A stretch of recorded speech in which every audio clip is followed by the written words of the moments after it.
এবার আমরা যে টপিকটা পড়ব সেটা হচ্ছে কেলভিন চক্র বা সি3 চক্র। তো কি বলা আছে দেখো, কেলভিন ও তার সহযোগীরা তেজস্ক্রিয় কার্বন, অর্থাৎ তেজস্ক্রিয় কার্বন বলতে কার্বনের যে পারমাণবিক ভর সেটা কত হয়, 12 হয়, কিন্তু এখানে দেখো 14 নেওয়া হয়েছে। এটা হচ্ছে তেজস্ক্রিয় কার্বন ব্যবহার করে সন্ধানী পদ্ধতিতে, তাহলে পদ্ধতিটার নাম হচ্ছে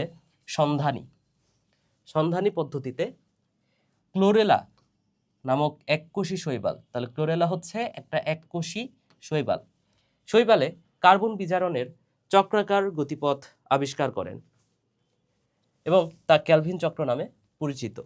ওকে, সো এই চক্রটা যেহেতু চক্রাকার মানে কি ভাইয়া, বুঝতে পারতেছো যে এইখান থেকে বিক্রিয়াটা শুরু হলো, সেটা আবার ঘুরে চক্রাকারে ফিরে আসবে। এটা হচ্ছে চক্রাকার বিক্রিয়া, এ কারণে এটাকে বলা হচ্ছে চক্র।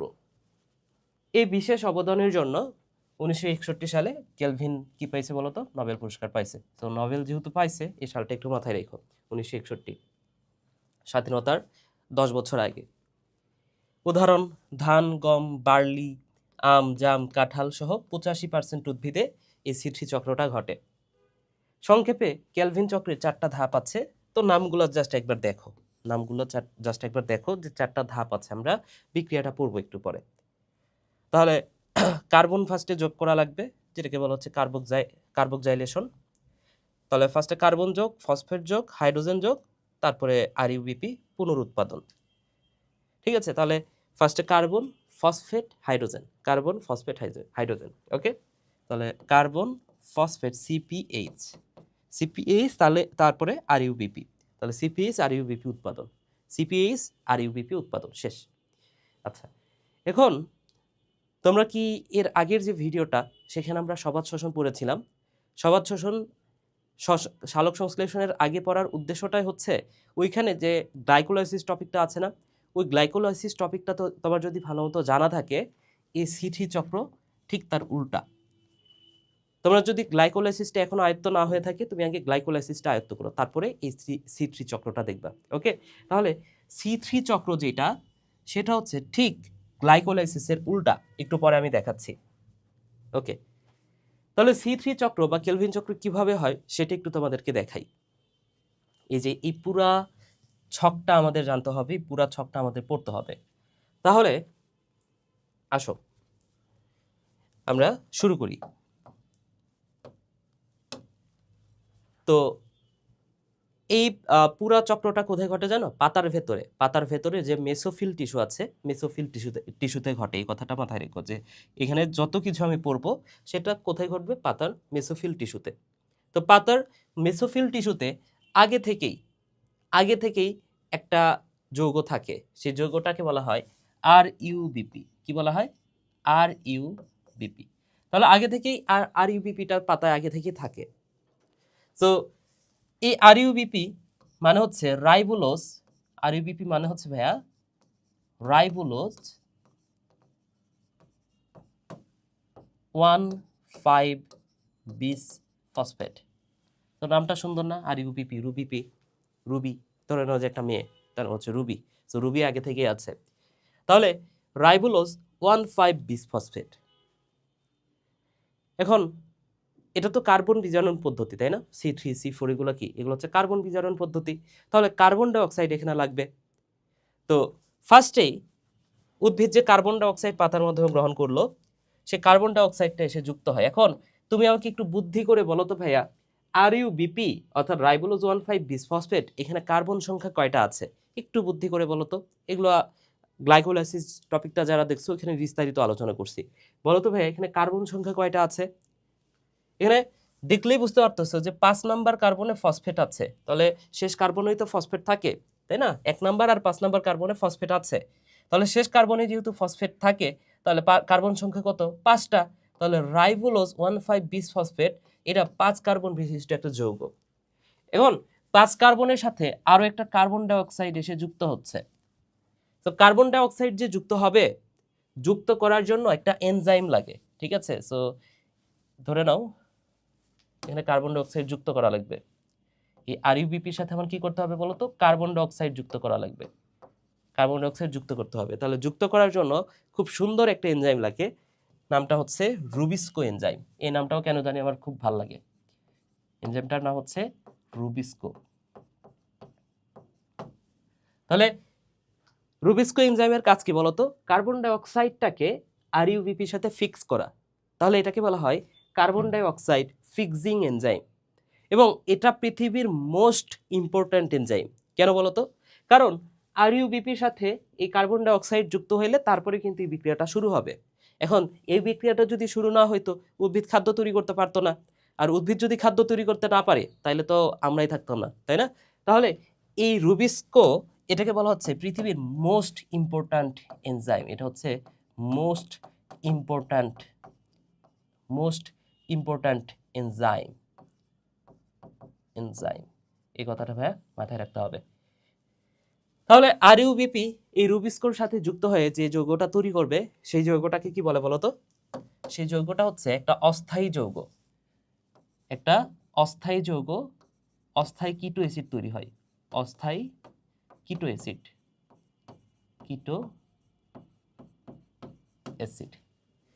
তাহলে অস্থায়ী কিটো অ্যাসিড এটা কত কার্বন বিশিষ্ট?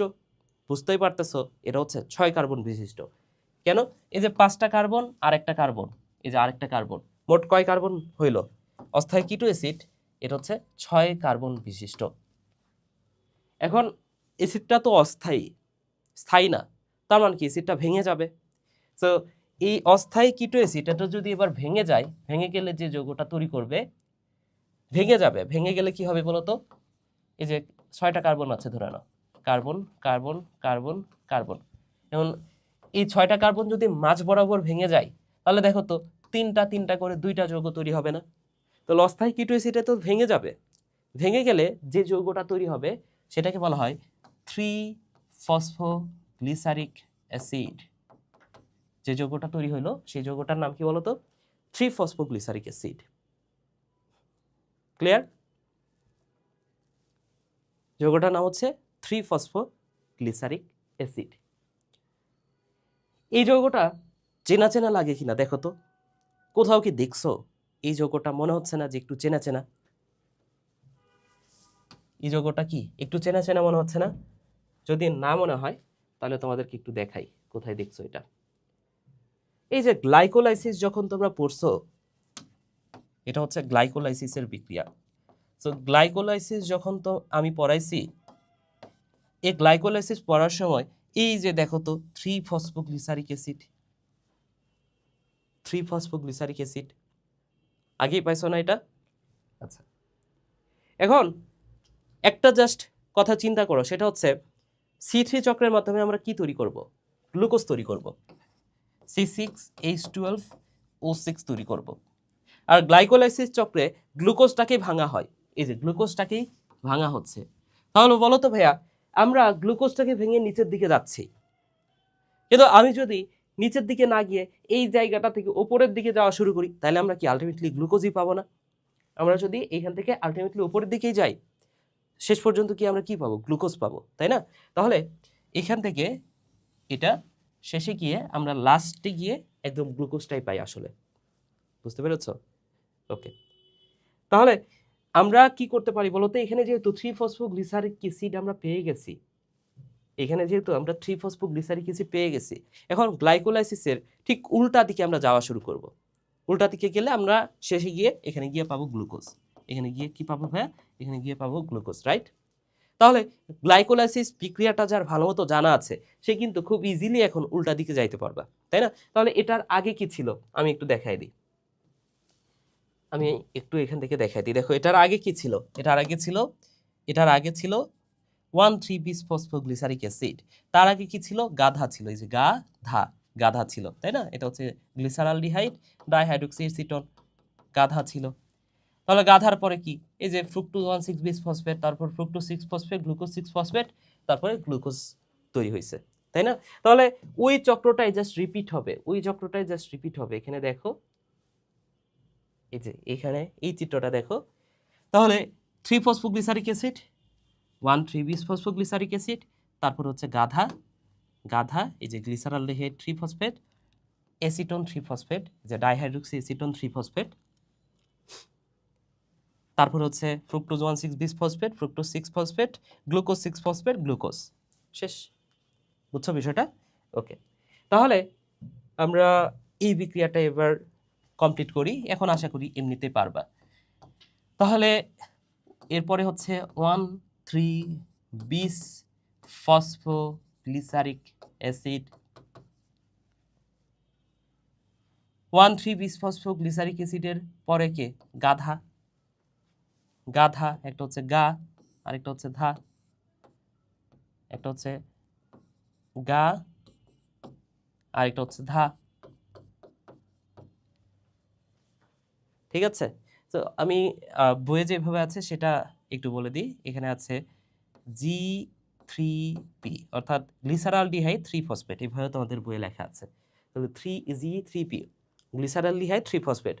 অবশ্যই এইভাবে সংক্ষেপে লিখবা না, পরীক্ষায় লেখার সময় ফুল ফর্মটাই লিখবা, গ্লিসারালডিহাইড 3-ফসফেট, এটাই লিখতে হবে। আর ধা, তাহলে ডাইহাইড্রোক্সি অ্যাসিটন 3-ফসফেট, ডাইহাইড্রোক্সি অ্যাসিটন 3-ফসফেট। ওকে, তাহলে এতটুকু তো বুঝতেছো যে গ্লিসারালডিহাইড 3-ফসফেট আর ওটা হচ্ছে ডাইহাইড্রোক্সি অ্যাসিটন 3-ফসফেট। তাহলে এই দুইটা যৌগ মিলে এবার আবার কি হবে বলতো? তাহলে এটা ছিল 3 কার্বন বিশিষ্ট, রাইট? এই যে 3 কার্বন, এটা ছিল 3 কার্বন বিশিষ্ট, এটাও 3 কার্বন বিশিষ্ট, এই দুটাও 3 কার্বন, এটাও 3 কার্বন, এটাও 3 কার্বন বিশিষ্ট, তাই না? তাহলে 3 কার্বন 3 কার্বন করে তৈরি হলো। এখন এই দুটা মিলে নতুন যে যৌগটা তৈরি হবে সেটা কয় কার্বন বিশিষ্ট হবে? নিশ্চয়ই 6 কার্বন বিশিষ্ট। এবং যৌগটার নাম কি? যৌগটা হচ্ছে 1,6 ফ্রুক্টোজ 1,6-বিস ফসফেট। ফ্রুক্টোজ 1,6-বিস ফসফেট থেকে একটা ফসফেট কমে যাবে, তাহলে fructose 6 phosphate, right? Fructose 6 phosphate এবার গ্লুকোজে পরিণত হবে, গ্লুকোজ 6 ফসফেট। এরপরে হবে গ্লুকোজ, তাই না? তবে তোমাদের বইয়ে দেখানো আছে গ্লুকোজ না, গ্লুকোজ 1 ফসফেট ফার্স্টে হবে, গ্লুকোজ 1 ফসফেট। তাহলে 6 থেকে গ্লুকোজ 1 ফসফেট হইল। এরপরে কি হবে দেখো, এই গ্লুকোজ 1 ফসফেট এটা আবার দুই ভাগে ভাগ করা যাবে। কিছু গ্লুকোজকে আমরা বলবো, কিছু গ্লুকোজ তৈরি করবে এডিপি গ্লুকোজ, আর কিছু গ্লুকোজ তৈরি করে ইউডিপি গ্লুকোজ। ঠিক আছে, তাহলে কিছু এডিপি, ইউডিপি, কিছু এডিপি তৈরি করে, কিছু ইউডিপি গ্লুকোজ তৈরি করে। এডিপি গ্লুকোজ যেটা সেটা স্টার্চে পরিণত হয়, আর ইউডিপি গ্লুকোজ এটা পরিণত হয় সুক্রোজে। ওকে, তাহলে গ্লুকোজটা এবার স্টার্চ আর সুক্রোজে পরিণত হবে। এখন এই গ্লুকোজটার কিছু অংশ তৈরি করে এডিপি, গ্লুকোজ, আর কিছু অংশ তৈরি করে ইউডিপি গ্লুকোজ, তাহলে এডিপি গ্লুকোজ যেটা সেটা আলটিমেটলি তৈরি করে কি? স্টার্চ, আর ইউডিপি সে আলটিমেটলি তৈরি করে সুক্রোজ, রাইট? ওকে, শেষ। এখন বিষয়টা হচ্ছে ছোট্ট আরেকটা ঘটনা আছে এখানে। এই যে রাইবোলোজ 1,5-বিস ফসফেট, এটা তো আমি ফার্স্টেই বলছি যে এটা পাতায় আগে থেকে থাকে। এখন কথা হচ্ছে ভাইয়া, এটা যদি শেষ হয়ে যায়, এটা যদি ব্যবহার করার মাধ্যমে এটা যদি শেষ হয়ে যায়, তাহলে তো পাতা আগে থেকে থাকলো না, শেষ হয়ে গেল, তো পাতা আর কোথা থেকে পাবে, তাই না?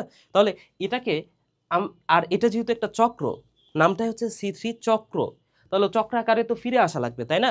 তাহলে চক্রাকারে ফিরে এসে আবার ওই RUBP আবারও তৈরি হওয়া লাগবে। তাহলে কিভাবে এই RUBP তৈরি করব বা কিভাবে তৈরি হবে সেটা এখন দেখাই, খুব ইজি, আর মাত্র 2-3টা স্টেপ। এতটুকু পারবা তো, তাই না? এখান থেকে এই পর্যন্ত তো গ্লাইকোলাইসিস পারলে তাইলে পারবা। আর এই RUBP থেকে ঠাস করে কি হলো? অস্থায়ী কিটো অ্যাসিড, আর হচ্ছে তারপরে 3PG অ্যাসিড। সিম্পল না?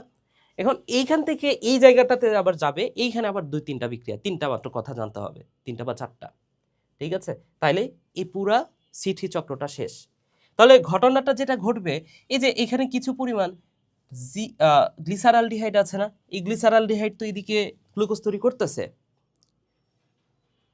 তো এইখান থেকে কিছু পরিমাণ গ্লিসারালডিহাইড আবার আলাদা হয়ে যায়, কিছু পরিমাণ গ্লিসারালডিহাইড কি হয়ে যায়? একটু আলাদা হয়ে যায়। অর্থাৎ এখানে তো এই বিক্রিয়াটা চক্রটা ঘটতেই আছে, এখন এই চক্রের মাধ্যমে তো এইদিকে গ্লুকোজ তৈরি হচ্ছে, এর মধ্যে কিছু পরিমাণ আবার একটু আলাদা হয়ে যায়। এখানে ফ্রুক্টোজ 6 ফসফেট এটাও কিছু পরিমাণ একটু আলাদা হয়ে যায়, আলাদা হয়ে গেল, ঠিক আছে? আলাদা হয়ে কি হবে বলো তো? তাহলে বলো তো ভাইয়া ফ্রুক্টোজ 6 ফসফেট, এখানে কার্বন সংখ্যা কয়টা? 6টা কার্বন। আর এটার কার্বন সংখ্যা কয়টা? 3টা কার্বন। তাহলে এই দুইজন আলাদা হয়ে এদিকে চলে আসলো, তাহলে এদের মোট কার্বন সংখ্যা কত হয়ে গেল? 6 আর 3 9 কার্বন হয়ে গেল না?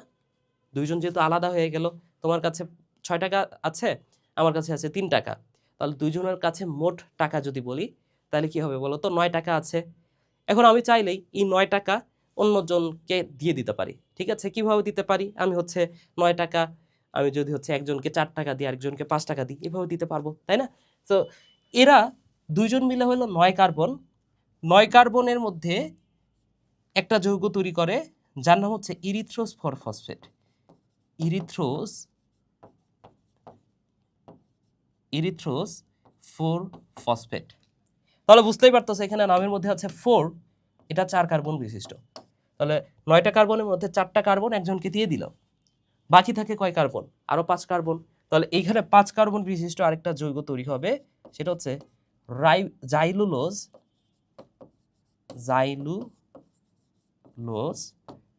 5 ফসফেট। তাহলে এটা কত কার্বন? 5 কার্বন বিশিষ্ট। এই জাইলুলোজ 5 ফসফেট থেকে এবার তৈরি হবে রাইবুলোজ 5 ফসফেট। রাইবুলোজ